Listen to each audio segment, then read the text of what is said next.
Hey guys, Paul from Geeks Love Dogs here. And so we're going to do the May wrap up today. So things have been kind of messed up and out of order and difficult over the course of May. And I'm hoping next week into June that we're able to schedule better and get things done and get back to normal. At least that's the hope. You never know. But in any case, this is going to be the complete wrap up for May, everything I've read, etc. That and what's happened in the channel last month. So why don't we just go to the table and find out what I've read?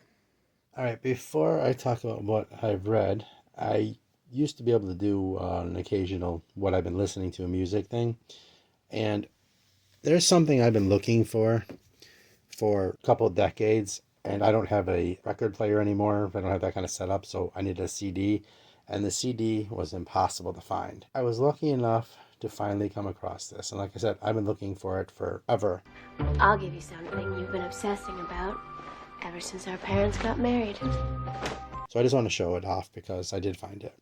So this is a CD copy of Dweezil Zappa's My Guitar Wants to Kill Your Mama. You can find this in LP and record very easily, but to find this album in CD, it runs between $200 and $250. I was lucky enough to get it for $20, and I'm thrilled that I could, and I just want to share, because I like to share my musical stuff every once in a while. And what makes this even cooler is the photography in this is done by Annie Leibovitz, and I don't know if you know who that is, if it means anything to you, but she was a big deal once upon a time as a photographer. And this has Dweezil's remake of his dad's My Guitar Wants to Kill Your Mama on it. So I was absolutely just thrilled to be able to get this and wanted to show somebody. And hopefully somebody out there will care, because I literally have been looking for the CD version affordably for like 20 years. Cleared that off. And yeah, there's only one other Dweezil Zappa album I've been looking for as long that I need is the Having a Bad Day in CD. That's even harder to find unless you happen to like live in Germany or Amsterdam, and the shipping on that alone is like $80. So I'm looking for a CD version of Having a Bad Day by Dweezil Zappa. Let me know. So let's talk about books, because that's why you're here, right? Now, I did read this, and I have an update, because in the last video I talked about these Charles F. Milhouse Stormgate books. This is one of the things I finished, but I want to give you an update because he got back to me. I have a couple others here. And these are fun little novelettes, and the price went up on Amazon due to printing fees, etc. Completely understandable. He would have literally lost money on it. So I had mentioned that these were available in flights, in sets that you buy 1 through 4 and 5 through 7. After I talked to him, he got back to me and said now he's now selling them individually for $5 each, back to what they originally were. So if you're interested in these pulp noir adventure books, there's like 7 of them. And they're like $5 a piece. I have 1, 2, and 6. So there's like 7 of them. If you're interested, go to Stormgate Press, and you can pick them up for $5 a piece now. So I just thought, since I was talking about the fact that I finished this one, that I would let you know, update you on it. So anyway, this was a lot of fun. It's 2 short stories in creating a novelette. Said they're running $5 a piece. They're called quick reads. This was just a lot of fun. It's a throwback to old pulp stuff. So I did finish that, and I enjoyed that. So beginning of the month, I did finish Galaxy Jane, and notoriously I did it as a 3-read with these 3 books and a video reviewing my first 3 Ron Goularts. It did not go very well, but the video was up and you could see for yourself as I rant and rave and sound like a lunatic. But I did start the month with that. Conversely, I read The Gladiator by Bill Earls and The Girl Factory by Robert Franklin Murphy, and did a review of these 2 in a video. And that video is up, and I did like both of these. I enjoyed both of these thoroughly, and highly suggest, if you can find them, that you go get them and read them. Good stuff. Going into the horror, I read The Cold Front by Barry Hammond. This is the re-release of the famous Canadian horror book that had been out of print forever. And it was re-released by Fathom Press. So you can find it there. Canadian horror, unique monster. I love the monster. I didn't love all of it because the characters were kind of skeezing me out, but the monster stuff is great. It's very unique. Setting's great. Canada, wilderness, snowstorm. Absolutely fantastic as far as the monster and that goes. Love that part. And read Sean Hudson's Slugs. I didn't have a chance to talk about this. This is the first video kind of review thing I've done since I read this. This is so good. This is so much fun. This is another classic reprint. And you wonder, going into this book, how can slugs be horrible? How it makes no sense. That's going to be so stupid. It's not. He actually writes it in a way where the attacks and what happens make complete sense in the context of the book. And with a little suspension of disbelief, this was just a fun read. If you're in the horror stuff, if you're in the creature features, this is fantastic. Highly suggest it. Just great stuff. So you can pick up the re-release. You don't have to go find the out of print copy. You can just do it in this form and enjoy the book. Read Island of the Dead by Brian Keene. He is a horror writer, but this is a Conan sword and sorcery type book mixed with very little horror. Actually, it does come off like a pretty decent Conan pastiche. Just happens to take place in an island where there are zombies and such.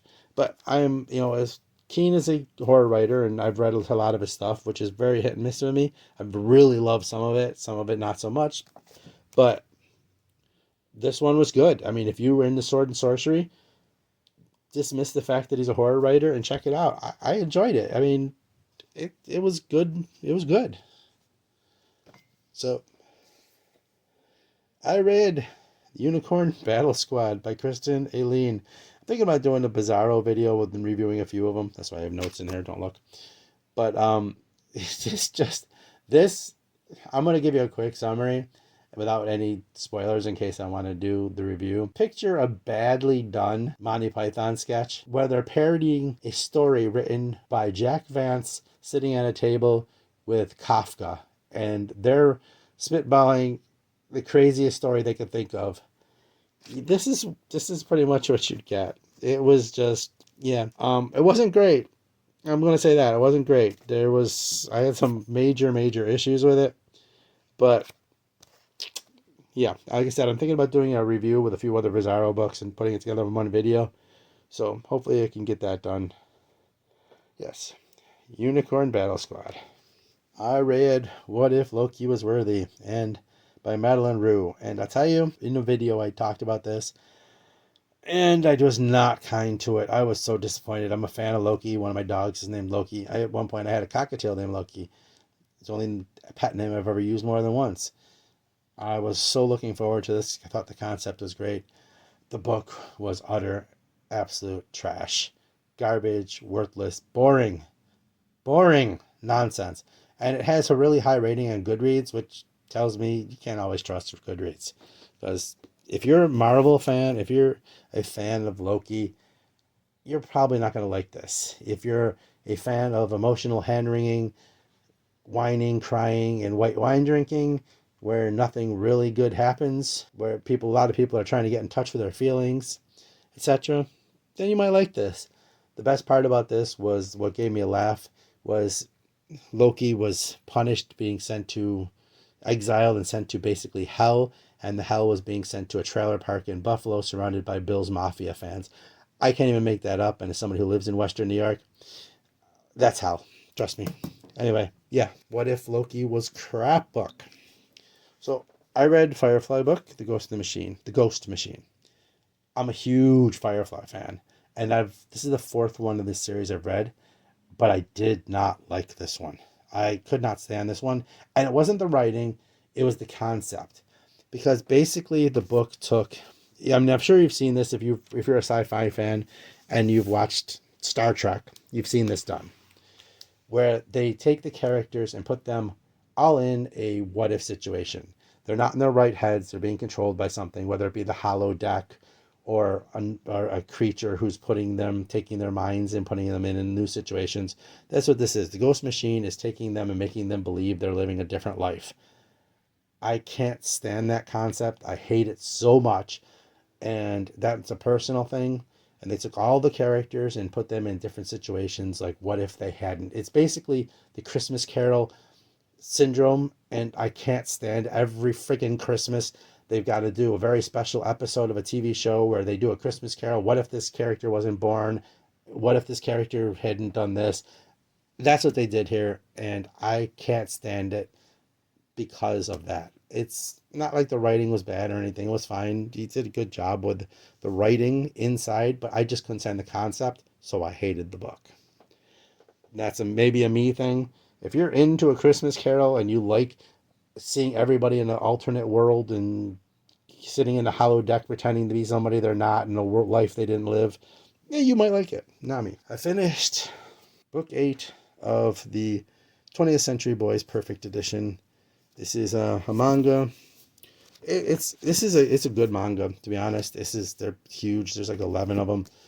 It's a continuing story. These kids who are friends created this scenario of what would happen when the world ends, and apparently one of the kids takes it to heart, grows up, becomes very powerful, and tries to destroy the world using their blueprint that they made as kids. They save the world from destruction, but then they're blamed for how it all turns out and have to come back years later and save the world again as things get much worse, and it's being run by a fascist government under what's called the Friend.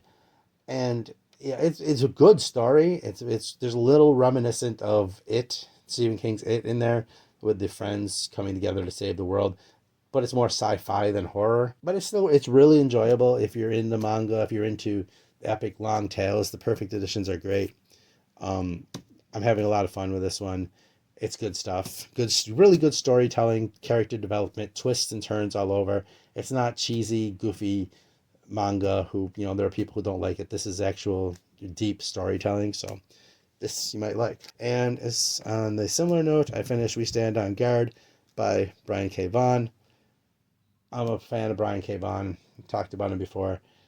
This is a story of survivors defending what's left of Canada after the United States invades them and takes it over so they can steal their water. And it's a guerrilla force, a resistance movement trying to defend it.